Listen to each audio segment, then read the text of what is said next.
안녕하세요. 첫 시간에 강의가 어땠어요?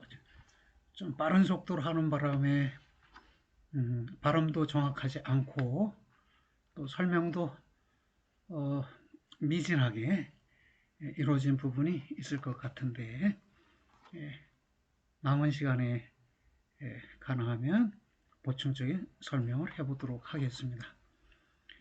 이번 시간에는 플라톤의 정의론에 대해서 살펴볼 것인데요. 정의가 무엇인가? 플라톤은 어떻게 보았는가? 그것에 대해 살펴보겠습니다. 첫 번째는 플라톤의 문제의식인데요. 당시 상황이 어땠는가를 말하는 것입니다. 소피스트는 법이 신적인 정의가 아니라 인위적이고 자연적인 정의라고 주장했다고? 네, 그랬습니다. 소피스트, 궤변론자라고 번역하는데요. 소피스트의 이 앞에 있는 소피아가 지혜라는 말이죠. 그러니까 직역하면 지혜 있는 자 이런 말이에요.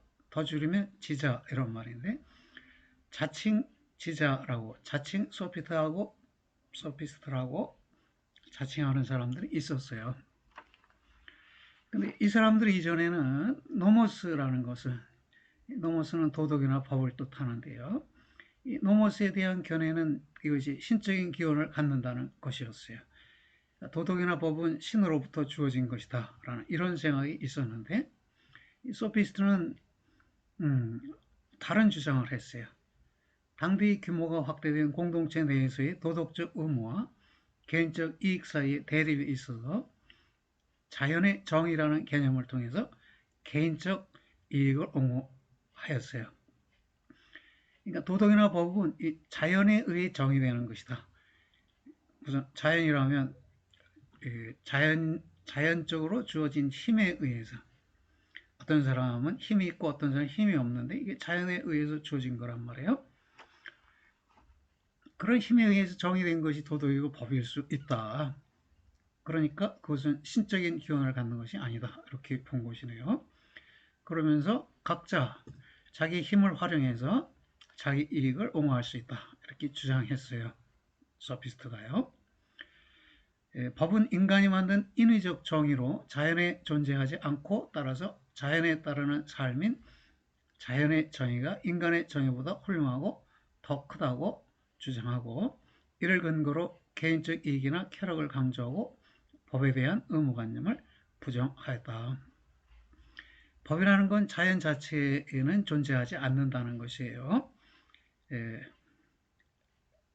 인간의 자연적 능력인 힘에 의해서 만들어진 것이다 라는 것이네요.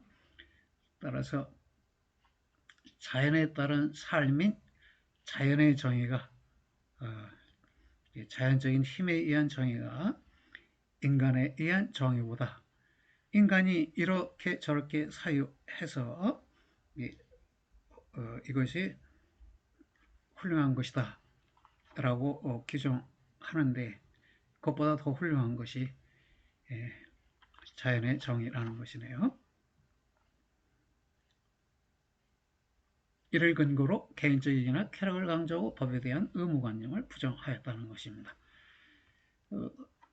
도덕과 법에 대한 의무관념을 부정하는 이 소피스트에 맞서서 플라톤이 해야 할 일은 도덕과 법이 우리에게 의무가 될 만한 근거, 이유가 있다라는 점을 보여야 하는 것이네요. 플라톤의 정의 개념이 주자의 천명 개념과 비슷하다고 천명이라는 말이 나왔네요.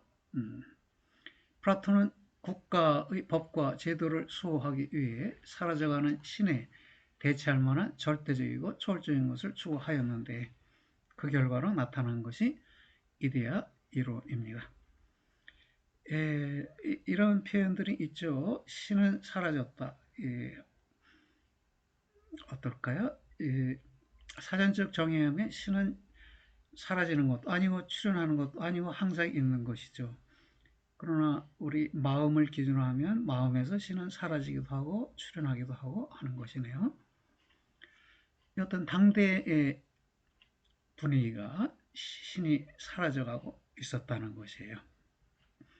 그래서 이 신을 대체할 만한 무엇이 필요했는데 그 플라톤에겐 이데아 이론이었어요. 이데아론은 자연적 종과 지적 개념 외에도 도덕적 개념에 적용되는 것인 까닭에 도덕은 개별설의 독립적 절대적 기준을 지닌 것이 된다. 자연적 종들 식물종, 동물종과 지적 개념, 수학적, 기하학적 개념, 그리고 도덕적 개념, 선, 정의 이런 것들은 이데아이고 이것들은 실제 하는 것이다. 진실로 존재하는 것이다. 이렇게 봤어요. 바로 이러한 이데아로서의 도덕적 개념이 개별 행동들에 대한 절대적 기준이 될 수 있다는 것이네요. 플라톤 생각이에요. 하지만 이데아론만으로는 소피스트의 반세적 사상에 대한 완전한 응답을 줄 수가 없으므로 플라톤은 가장 좋은 상태의 영혼이라는 문제를 제기하고 이를 질서 있는 상태라고 논증하기 위해 노력합니다. 대화편 고르기아스에서 플라톤은 모든 것은 이미 정해진 장소와 기능을 갖는다는 기능을 에르곤이라고 표시했네요. 에르곤이요. 모든 것은 이미 정해진 장소와 기능을 갖는다. 그렇죠? 모든 사물은 쓰여질 장소와 기능을 갖고 있죠. 마찬가지로 사람도 그럴 것이라는 것이에요. 이런 힐압 특유의 사유를 바탕으로 하여 자신의 기능을 가장 잘 발휘하는 상태가 훌륭함 및 올바름의 상태로 주장합니다. 덕이라는 것을 훌륭함이라고 봤어요. 힐압적 의미입니다. 탁월함이라고도 번역한데 탁월함을 덕이라고 그래요. 덕이라는 건 한자 말인데요. 덕목이라고 우리가 흔히 말하죠. 이 덕자는 얻을 득자에서 생겨난 말이라고 해요. 내가 몸에 얻고 있는 것이 덕이에요. 내가 몸에 얻어서 갖추고 있는 것이 나의 덕이에요. 그것이 힐압에서는 그 개인의 탁월한 점, 훌륭한 점이라고 본 것이네요. 그리고 그 기능을 가장 잘 발휘하는 상태는 전체가 조화롭게 질서가 잡힌 상태이며 기능의 적절한 발휘는 전체에 대한 부분의 종속이라는 구조 속에서 이루어진다고 논증합니다. 네. 전체에 대한 부분의 종속, 전체 속에서 부분인 내가 기능을 잘 발휘해야 한다. 전체 속에서 나의 자리, 장소를 확보하고 나의 그 자리에서의 기능을 잘 발휘하는 것, 그것이 올바름이고 그것이 정의라고 본 것이네요. 정의에 대한 소극적 논변과 적극적 논변이 있는데요. 우선 소극적 논변을 보겠습니다. 케폴트에게 플라톤은 행위의 결과와 무관하게 행위가 정의로울 수 없다고 말했다고. 네, 케폴트는 세 사람의 이름을 첫 글자를 따서 이렇게 만들어 봤어요. 기억하기 쉽도록. 영혼의 훌륭한 상태는 혼이 그 기능을 성공적으로 수행하는 상태이므로 올바른 상태로도 규정되며 이런 올바른 상태, 곧 정의가 국가론에서는 국가의 정의와 개인의 정의의 상관관계 하에 탐구된다. 상관관계 아래서 탐구됩니다. 국가의 정의를 알아차리는 방법이 곧 개인의 정의를 알아차리는 방법이 된다. 왜? 국가가 크고 개인은 작은데 국가에서 커다란 국가에서 잘 보이는 것은 작은 개인에게서 잘 보이지 않는 것을 알아차릴 수 있게 해준다는 것입니다. 국가론 제1권에서 잘못된 정의 개념으로 부정되는 것은 우선 케팔로스의 견해인데요. 이것은 종래의 시모니데스의 견해로서 각자에게 마땅히 돌려줘야 할 것을 돌려주는 것, 그것이 정의다 라는 견해입니다. 많이들 들어보셨죠? 각자에게 마땅히 돌려줘야 할 것을 돌려주는 것. 남의 물건을 임시로 떠맡았다면 돌려줘야죠. 당사자가 와서 돌려달라고 하면 돌려줘야겠죠. 그런데 이런 견해는 돌려주는 것이 마땅히 받을 자를 해치는 경우가 있다는 점에서 쉽게 넘어간다. 그런데 누가 창과 칼을, 창이나 칼을 내게 맡겼어요. 내가 맡고 있는데 그 사람이 술을 먹고 화가 난 채로 와서 창과 칼을 돌려달라고 그래요. 그러면 그때 돌려주는 게 마땅할까요? 돌려줬을 때 어떤 사고가 발생할 수 있어요. 그럴 때는 돌려주지 않는 것이 오히려 정의로운 것일 수 있죠. 이 점에서 논박이 된다는 것입니다. 두 번째로 부정되는 것은 이러한 견해를 수정 제시하는 폴레 마르코스의 입장인데요. 이는 친구를 돕고 적을 해치는 것이 정의라는 견해입니다. 폴레 마르코스의 견해는 네 가지 이유로 부정되는데 마지막 논거는 적이라고 해도 누군가를 해친다는 점에서 그를 탁월함이라는, 훌륭함이라는, 덕목이라는 정의에서 멀어지게 하는 것이므로 정의의 결과가 상대방의 악화가 된다는 것입니다. 그러니까 적이라고 해도 만약 정의로운 방법으로 적을 상대한다면 적을 해치지 않고 적을 굴복시킬 수 있어야 한다는 것이죠. 그것이 적을 해쳐서 적을 이기는 것보다 더 훌륭한 덕목이 될 수 있다는 것입니다. 강자의 이익 추구가 강자의 이익으로 귀결되지 않을 수 있다고? 네, 강자의 이익이 정의다 이렇게 말할 수도 있는데 여기에 대한 반론인데요. 세 번째로 부정되는 것은 트라시마코스의 입장인데 이는 강자의 이익이 정의라는 견해입니다. 트라시마코스의 견해는 강자가 실수하여 자기 손해적 법률을 제정할 경우 강자의 이익에 이익이 된다는 점에서는 부정이고 법률대로 복종한다는 점에서는 정의게 되는 모순이 생긴다는 이유로 부정됩니다. 이에 대해 트라시마코스는 부정의가 정의보다 탁월하고 강하며 유익하다는 견해로 수정합니다.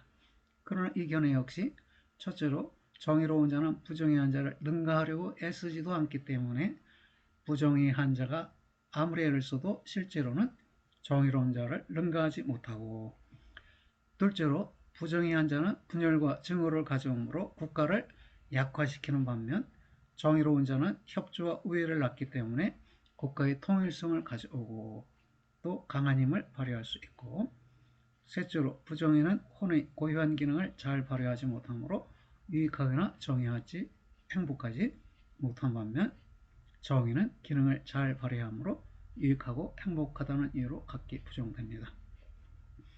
매우 복잡하죠. 부정의가 정의보다 탁월한 덕목이다. 그리고 부정의가 정의보다 강하고 유익하다 그랬는데 탁월하다는 건 남을 능가한다는 점인데요. 부정의한 자를 능가하려고 정의로운 자가 애쓰지 않는다는 것이에요. 그래서 그 부정의한 자는 정의한 자를 능가할 수 없다는 것이에요. 그래서 탁월한 게 아니고요. 오히려 부정의는 국가의 분열을 가져와서 국가를 약하게 하고요. 또 부정의는 혼의, 영혼의 올바른 기능을 오히려 장애하고 저해하기 때문에 영혼에게 유익한 것도 아니다라는 것입니다. 여러 가지 이유로 해서 세 번째 트라시마코스의 견해도 부정되네요. 폴리스의 국가 체제와 개인의 영혼이 유비적 관계에 있다고 플라톤은 그렇게 봤어요. 국가 체제가 하나의 국가 체제가 여러 계급을 갖고 있듯이 개인도 여러 부분을 갖고 있다는 것인데요. 어떻게 설명될까요? 위에 언급한 사람들은 모두 행위와 이 행위에 뒤따르는 직접적 결과로서의 정의를 내세우는 공통점을 지닌다. 이후 자체적인 선으로서의 정의의 고찰은 국가의 정의로부터 개인의 정으로 이행되는 과정을 갖는데 플라톤의 논의 속에서 그렇다는 것입니다. 그 이유로는 보다 큰 것이 보다 잘 보이듯이 국가에 보다 많은 정의가 있어서 보다 잘 보이기 때문이라고 말합니다. 잘 보이는 국가의 정의를 우리가 알아차릴 수 있다면 잘 안 보이는 개인의 정의도 비유적으로 유비적으로 설명할 수 있지 않겠느냐라는 것입니다. 이 대목에서 플라톤은 국가와 개인의 관계에 대해 언급한 내용은 다음과 같은데요. 인간의 삶의 방식의 수는 정치 체제의 형태의 수와 같다. 한 폴리스 내의 정치 체제는 폴리스 내 사람들의 성격으로 생겨나고 폴리스의 수가 다섯이면 개인의 영혼의 유형도 다섯이다. 그러므로 국가의 유형과 개인의 유형은 유사성에 있어서 대응하며 전체 도시의 정의를 살핀 후에 이 대응하는 개인 삶의 정의에 관한 의견을 결정할 수 있다. 민주국가든 독재국가든 사회주의 국가든 이것은 그 국민들의 견해, 다수의 견해가 대변된 것이라고 볼 수 있겠죠. 그런 점에서 착안하면 폴리스의 수가 다섯이면 개인의 영혼의 유형도 다섯이다. 이런 말이 가능할 수 있겠네요. 그리고 이런 폴리스 중에 대표적인 폴리스에서 보여지는 정의를 살펴보면 그 폴리스 내 개인의 삶의 정의도 말할 수 있지 않겠느냐는 것입니다. 예, 국가적 정의에 대한 적극적 논변인데요. 농집 옷진의 사람이 원초적 국가의 구성원이라고, 예, 농사 짓는 사람, 집 짓는 사람, 옷 만드는 사람, 신 만드는 사람, 이렇게 네 계급을 줄여서 농집, 옷신 이렇게 표현해 봤어요. 이들이 원초적 국가의 초기 국가의 구성원이라고 봤어요. 소크라테스는 개인이 많은 필요를 가지고 있지만 그 모든 필요를 자급자족하지 못하고 타인을 필요로 함으로 국가가 발생한다고 말합니다. 그런 국가에 있어서는 농사 짓는 자, 집 짓는 자, 옷 짓는 자, 신발 만드는 자가 저마다의 탁월함을 지니며 이 탁월함으로 서로의 필요를 충족시킵니다. 이런 원초적 도시가 성장하면 자연적 욕구의 충족을 넘어선 다양한 직업이 생겨나고 그 결과 넓은 영토가 요구되는 사치스러운 국가, 열로 들뜬 국가가 됩니다. 열에 들뜬 국가는 법에 의한 규제, 교육을 통한 교화를 통해 정화된 도시국가로 전환됩니다. 소크라테스의 견해가 그렇고 플라톤의 견해가 그랬다는 것입니다. 각자 모두 정말로 잘생겼다고? 네, 저마다 태어난 이유가 있어요. 그 태어난 이유의 면에서 그 사람은 잘생겼어요. 잘생겨났어요. 잘생겨났다는 의미로 잘생겼다라는 표현을 우리가 쓸 수 있어요. 그러니까 생김새가 연예인처럼 생겨서 잘생겼다가 아니라 어떤 일을 잘하게 생겨났다는 점에서 그 점에서 잘생겼다라고 우리는 표현할 수 있고, 그렇게 표현한다면 모두는 정말로 잘생겼어요. 정화된 도시국가는 그 공동체의 기능과 목적에 대한 숙고와 논변으로 성립되어 분업의 원리를 특징으로 하며 분업 업무를 수행하는 부분은 통치계층, 군인계층, 생산계층으로 나뉩니다. 이 경우에 분업은 인간이 그 본성에 있어서 동일하지 않고 각각 다르며 각각 한 가지 일에 적합하게 태어났다는 믿음, 네, 잘 생겨났다는 믿음, 이것에 토대를 둔다는 것이에요. 또 각 사람이 자신에게 적합한 일을 할 경우 생산력과 생산의 질이 보다 나아질 거라는 믿음에 의해 성립됩니다. 이 같은 플라톤의 견해는 분업의 원리의 타당성을 인간의 본성에서 찾고 그 결과로 그것이 개인의 본성 실현이나 국가 기능 실현에 필수적인 것이라고 추론한 것이라고 할 수 있습니다. 네. 무능, 무분별, 무감각의 삼무가 국가의 정의를 해치게 된다고? 네, 통치 계층의 무능, 군인 계층의 무분별, 생산 계층의 무감각, 이것이 국가의 정을 해치게 된다는 것입니다. 통치자의 기능은 다스리는 것이므로 이 기능의 발휘를 위해 지적인 힘이 있어야 하고, 이 지적인 힘은 나라의 정책을 수립하고 정책을 지시합니다. 대표적인 정책은 결혼정책, 교육정책, 계층 부여 정책 등이 됩니다. 계층이동 중요하지요. 현대에 있어서도 지금 사회에서 낮은 계층이 상위 계층으로 계층 상승을 할 수 있어요. 그래서 그런 기회를 부여하도록 하는 것이 통치자의 기능이라는 것이에요. 군인 계층의 기능은 나라의 방어이며 이 기능의 발휘를 위해 용기가 있어야 합니다. 이 용기는 무분별한 것이 아니라 통치자의 지시에 따라 행할 때에만 나라의 방어 기능을 잘 할 수 있는 것입니다. 자, 용기는 무분별한 것이 아니에요. 무분별이 아니라 분별이 있는 것이에요. 통치자의 지시에 따라 분별 있게 행해야 해요. 그렇지 않을 경우에 이른바 쿠데타, 군사 반란이라는 것이 일어납니다. 생산자 계층의 기능은 경제적 수요를 위해 물품을 생산하는 것이며 이 기능의 발휘를 위해 감각적인 것을 우선적으로 선택하는 특성을 갖습니다. 감각적인 것이라는 것은 사람들이 선호하는 것,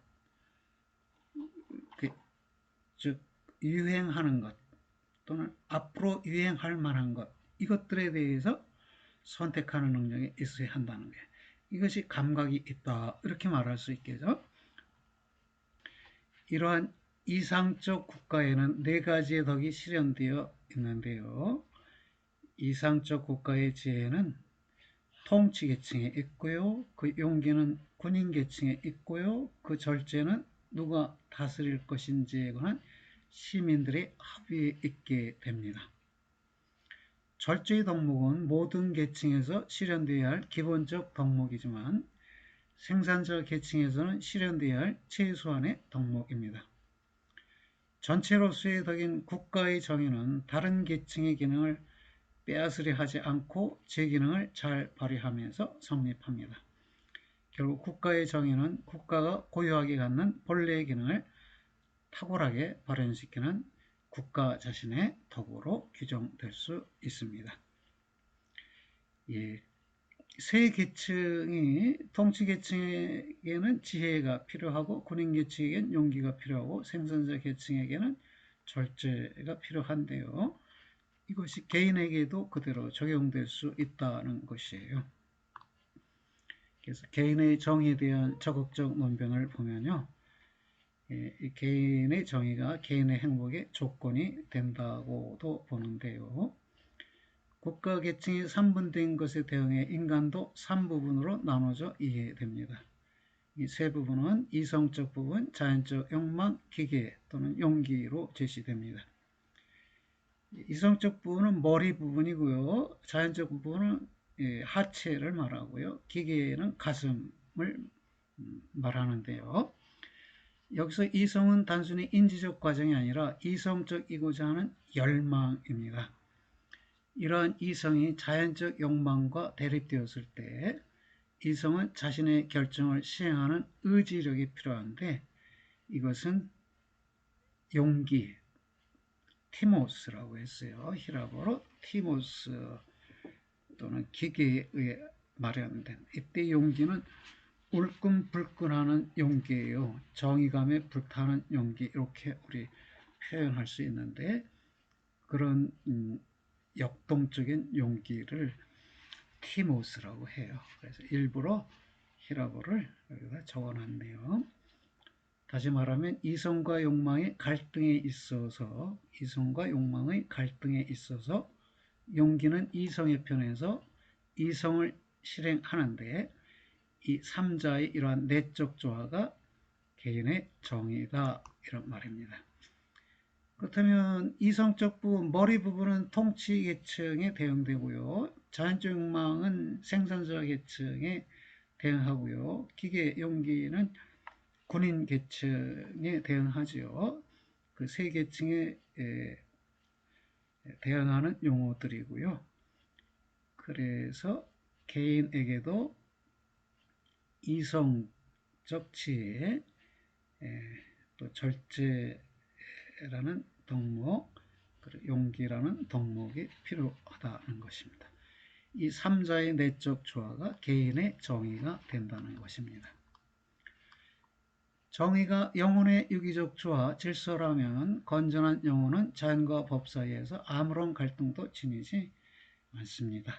정의는 영혼의 조화이며 본래적 선이므로 모든 이익에 우선하게 되어 영혼은 자연적 욕망의 충족이나 이득의 확보가 이루어져도 자기 기능에 충실한 발휘가 아니므로 잘 살 수가 없는 것입니다. 네. 잘 산다는 것, 그게 행복한 것이죠.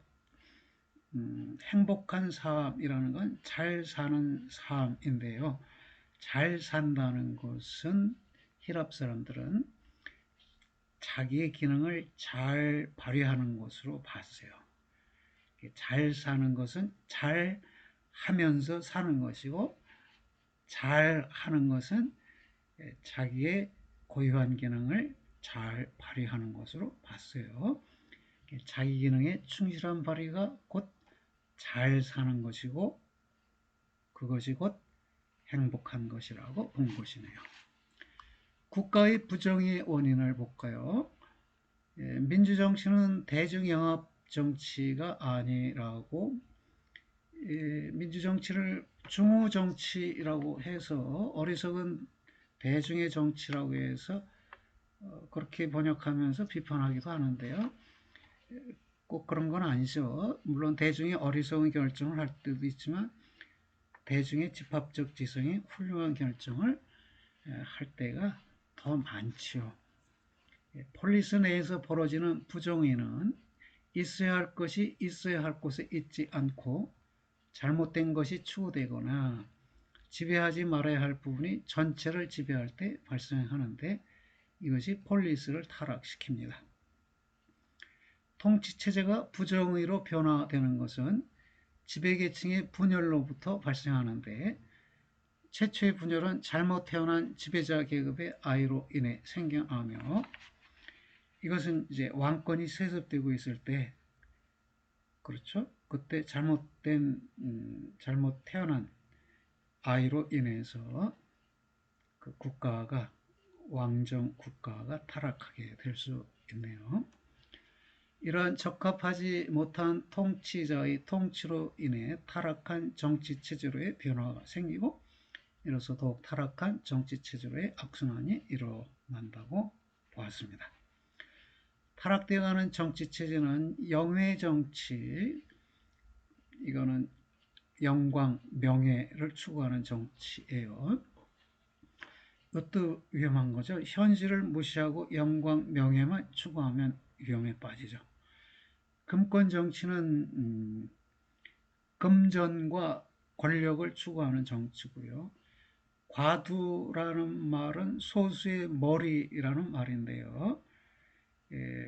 소수의 지배자, 소수의 귀족에 의한 정치이고요. 민주정치는 다수의 대중에 의한 정치고요. 참주정치는 폭군에 의한 정치예요. 이런 순서로 정치가 타락되어 간다는 것이네요. 영예정치와 금권정치는 정치의 목적이 영예와 부의 추구를 특징으로 하며 영예의 추구는 영예정치, 영예는 영광, 명예 이런 말이네요. 부의 추구는 금전의 추구니까 금권정치가 되고요. 과두정치는 소수 귀족에 의한 지배를 특징으로 하며 민주정치는 무차별 평등 아래에서 국민 대중의 무차별적 평등 아래에서 아무 원리 없이 이루어지는 정치 체제의 특징을 지니며 부정적으로 비판하면 그럴 수 있죠. 참주정치는 통치자의 정권 유지를 위한 폭압정치를 특징으로 합니다. 그럼에도 불구하고 이런 과정을 거치면서 우리는 민주정치를 가장 발전적이고 바람직한 정치로 채택하고 있는 것이네요. 스파르타식 영해 정치에 있어서는 아테네와 대립된 국가가 스파르타인데요. 그리스 반도에 옛날 그리스 반도에 아테네도 도시국가, 스파르타도 도시국가인데 아테네는 민주 정치를 추구했고요. 스파르타는 군인 정치였는데 군사국가의 정치였는데 군인들이 노예들의 맞서는 명예, 영광 이런 걸 추구했다는 점에서 영예 정치라고 표현합니다. 여기에서는 군인 계층이 여타 시민을 자유민이 아닌 노예로 보아 전체의 조화와 질서가 붕괴되어 있고 금권 정치와 과도 정치에 있어서는 부자와 빈자 간의 계급 갈등이 증대되어 대중혁명을 유발하며 민주정치에 있어서는 통치자의 자리가 독점되고 통치자가 속견에 지배되고 통치가 속견, 대중들의 속견, 대중들이 감각 경험으로 얻은 지식으로 투표를 하고 의견을 표시하니까요. 또 분업 원리가 무시될 수 있다는 것이네요. 그 통치자의 자리가 독점된다는 것은 대중의 인기를 얻은 통치자가 계속 자리를 유지할 수 있기 때문에 그렇고요. 또 이익이 되는 직업에 사람들이 몰려들면 분업의 원리도 무시되지요. 참주 정치에 있어서는 공동체의 정의관념이 무시되고 공동체가 강자의 이익의 도구로, 즉 참주, 참혹한 군주의 도구로 전락됩니다. 이들은 모두 이상국가의 분업의 원리와 조화적 정의가 상실된 타락한 국가의 유형들입니다. 플라톤은 법과 도덕을 신학적으로 옹호하고자 했어요. 소피스트는 제1원인을, 최초의 원인을 물질의 운동으로 보지만 플라톤은 제1원인을 영혼으로 보았어요. 소피스트는 자연철학에 정통하여 자신들의 견해를 우주 구조에 근거 지었고 이로 인해 법과 자연 간의 대립이 발생하였습니다. 원자란 유형의 우주론 내에서는 자연 내에서 우연 이외의 어떤 힘도 인정되지 않고요. 이런 상황에서 플라톤은 논박을 완벽하게 하기 위해 윤리학 외에 하나의 신학이 필요했고 신학을 통한 법의 옹호가 법률 제10권에 나타나 있습니다. 플라톤의 작품 중에 하나의 법률 제10권에 신학을 통한 법의 옹호가 나타나 있다는 것입니다.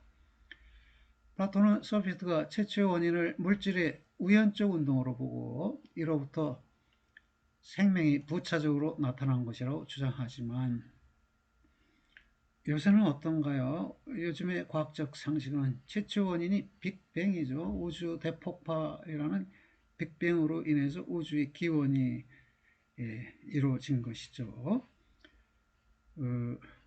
소피스트들은 역시 물질의 우연적 운동으로부터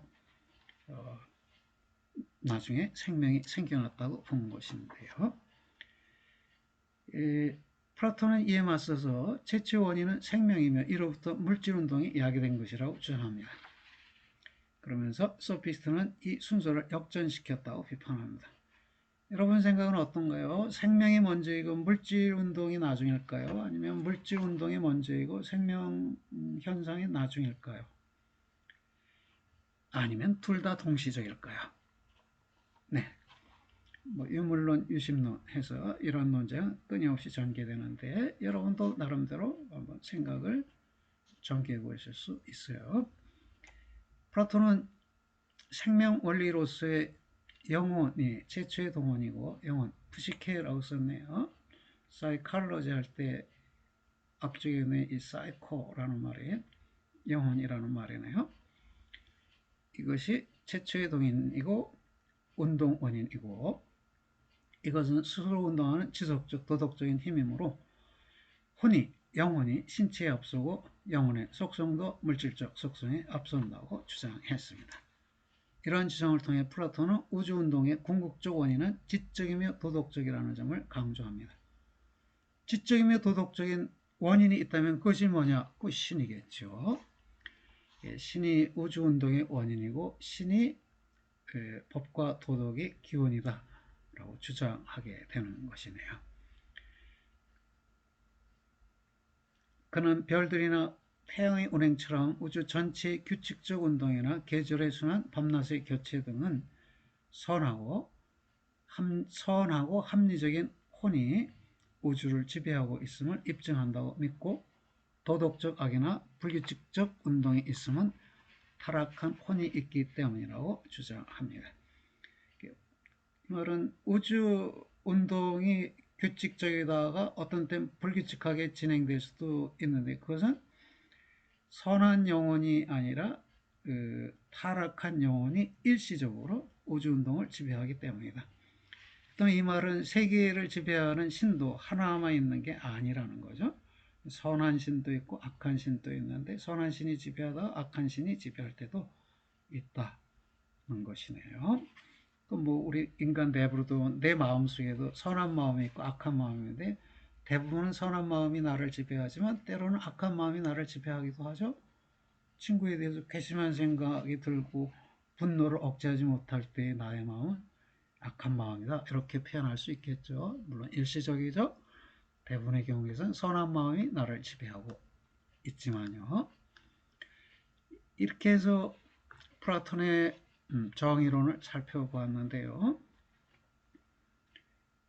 전 시간에 우리가 살펴본 것은 플라톤의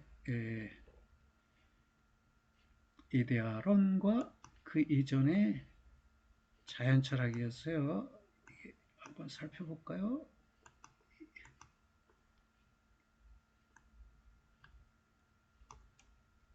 예, 어떻습니까? 소크라테스 이전의 철학, 자연은 자연만이 아니라고, 예, 여러분 기억나지요? 자연의 번역어로, 네이처의 번역어로 자연이란 말도 있고 본성이라는 말도 있다. 그럼 자연은 자신의 본성을 가지고 있어요. 자기 내부에. 본성도 자연이라는 말이 표시하는데, 자연이 지닌 본성, 자연이 지닌 내적 자연, 내적 본성, 그것에 의해서 자연을 설명하려고 한 게 자연철학자들이라고 했지요. 예. 그리고 우리가 이오니아파와 탈아아해라고 부르는 네 사람의 이야기를 살펴보았고요. 그 다음에 피타고라스 학파를 살펴봤는데요. 피타고라스는 수가 무한정자를 한정하는 원리로서 한정자이고 이것이 형상이다 라고 주장했다는 점을 살펴봤습니다. 그리고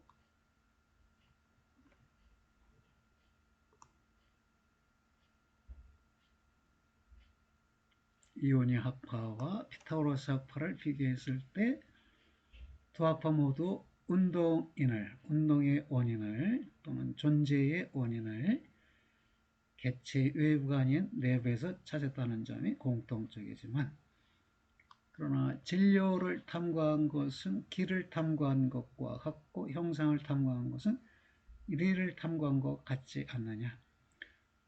리기론이라는 것 들어봤죠? 리는 프린시플, 원리로 번역되어 기는 에너지로 번역되는데요. 모든 사물은 그 사물의 존재의 원리를 가지고 있어요.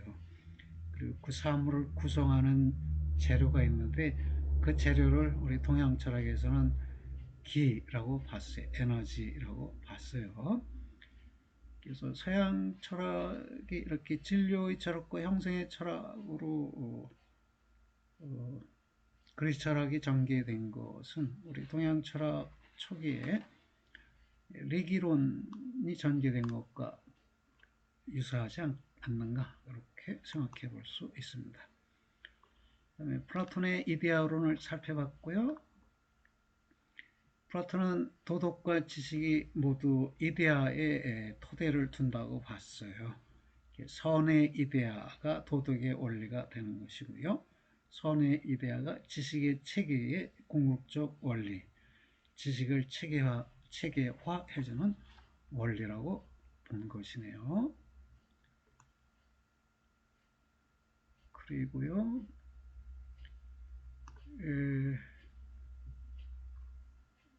인원에도 했죠. 색즉시공, 공즉시색, 색불이공, 공불이색. 반야심경에 나오는 말이고요. 절에 가면은 그 기념품으로 손수건을 이렇게 팔아요. 손수건에 반야심경이 쓰여진 손수건을 팔기도 하는데요. 기회가 되면 한번 사보세요. 아마 한자로 적혀 있을 텐데 내용이 크게 많지 않으니까 여러분이 외울 수도 있어요. 뭐 되게 이걸 물리적으로 해석하기도 해요. 이해가 쉽기 때문에 그렇게 해석하는데 물체는 분해하면 원자가 되잖아요. 분자, 원자, 전자 이렇게 들어가잖아요. 그러니까 그거는 분자, 전자, 원자는 눈에 안 보이잖아요. 그리고 원자는 텅 비어있고 전자들, 양전자와 음전자의 어떤 결합 형태가 원자예요. 양전자와 음전자 사이는 공허해요. 텅 비어 있어요.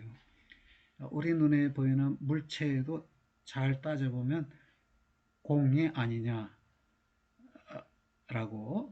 설명합니다. 그거는 이제 물리학적인 설명이에요.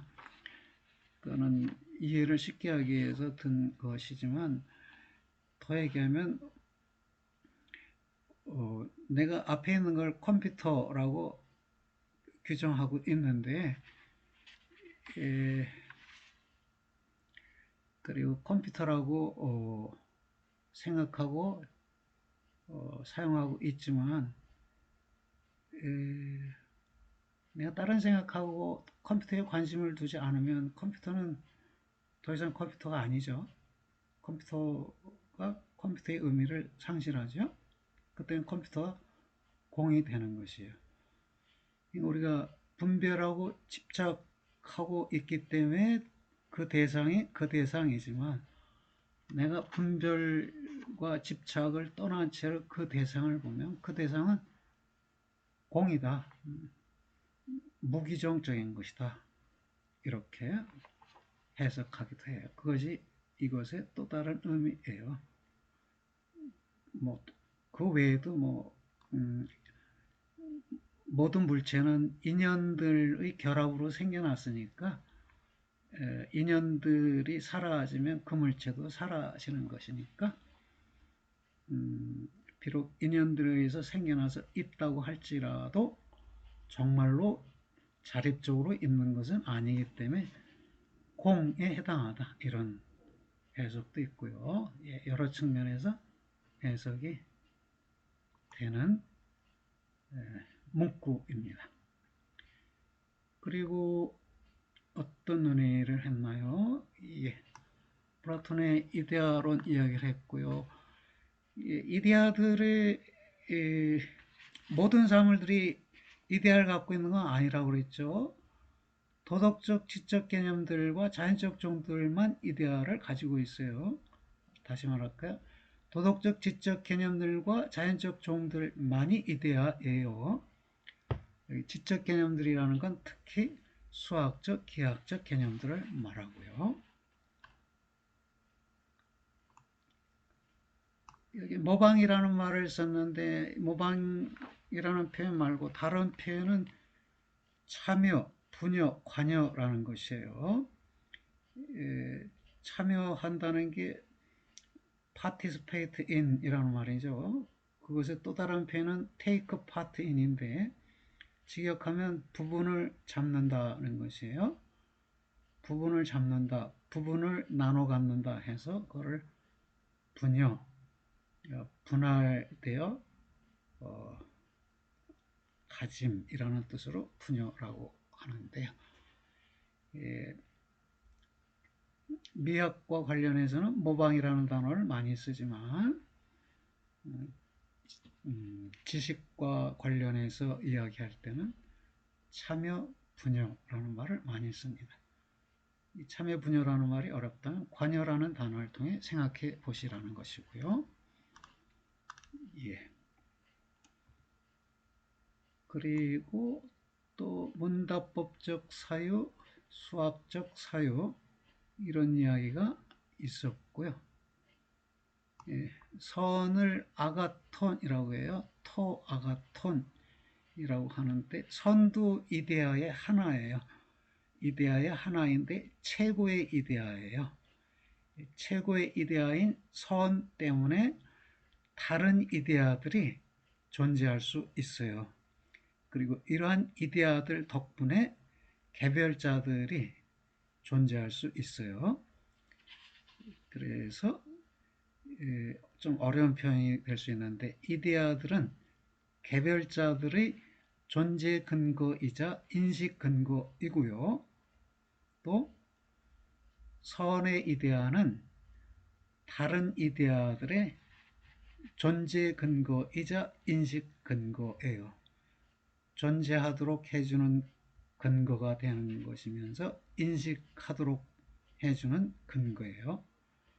존재할 수 있게 해주는 근거이자 인식될 수 있게 해주는 근거라는 점에서 존재 근거, 인식 근거 이런 말을 합니다. 그러면 이렇게 해서 우리가 선분의 분할이라는 비유, 선분의 비유라고 줄여서 말하기도 하는데요. 선분을 4등분 할 수 있듯이 우리의 암도, 우리의 지식도 이렇게 4등분 할 수 있다는 것이네요. 의사가 약초를 선택할 때의 암, 가상의 모델을 실제로 아는 암, 이것은 신뢰를 토대로 판단을 한 것인데 필연적으로 확실한 건 아니죠. 그런 점에서 신념 피스티스라고 하고요. 키의 크기로 판단하여 적의 힘을 아는 것, 또 가상을 실제로 아는 것, 이것은 억측에 해당한다고 해요. 에이카시아라고 표현을 하는데요. 선입견, 감각 등에 해당한다는 것입니다. 이렇게 플라톤의 이데아론을 거쳐서 우리가 플라톤의 정의를 살펴봤는데요. 이 부분에서 설명에서 누락된 부분이 있는가 한번 쭉 살펴볼게요. 에르곤이라는 말, 기능이라는 말 중요한 것이에요. 정해진 장소와 기능을 갖고 있어요. 누구나. 그리고 그 정해진 장소와 기능에서 탁월하게 태어났어요. 그래서 누구나 잘 생겨났고요. 그런 의미에서 잘생겼다라는 말이 가능합니다. 플라톤의 관점에서 볼 때 우리 모두는 잘 생겨났어요. 그런 점에서 잘생겼습니다. 그래서 소피스트의 정의론에 대한 논박 과정이 살펴졌고요.